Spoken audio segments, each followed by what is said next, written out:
The 4-part series documentary on Netflix, Sean Combs: The Reckoning by 50 Cent. And now let's say this. Curtis Jackson is an executive producer. Okay, he's definitely heavily involved in this, but there are others. But this documentary is a little bit different than what we've seen over the last year or several years involving Diddy, as it sits there and shows a pattern.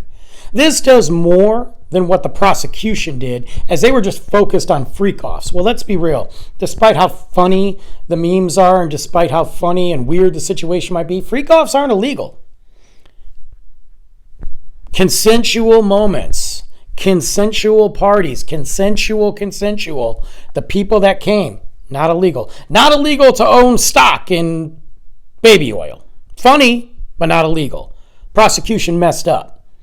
Because if you watch this documentary and you look back at the history of Diddy and how he came to power and how he became a mogul in a very short time, you see the trail of victims. And that's what this documentary does. This documentary looks at the victims, the path of destruction that gave this man billions of dollars. Millions. I don't know if he was a billionaire. I need to look that up.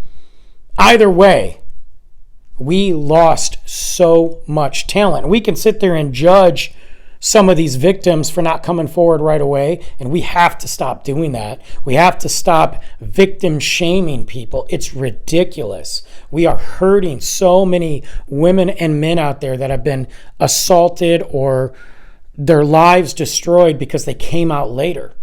Until you're in that situation, you don't get the right to judge.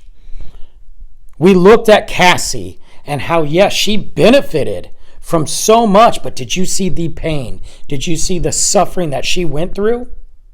And we're trying to say that she was just as guilty? She was groomed. We look at the unexplained, unsolved deaths of two of hip-hop legends, Tupac and Biggie.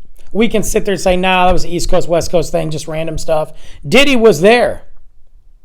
And I'll say it right now, Diddy did it. Diddy took out Tupac. And you know what? He took out Biggie. Why? Because this narcissistic, egotistical freak believed he was a god. He says it in this documentary. I have to compare myself to Jesus Christ. He's the only one I can compare myself to. This is a documentary worth watching, and the 50 months in prison is a joke.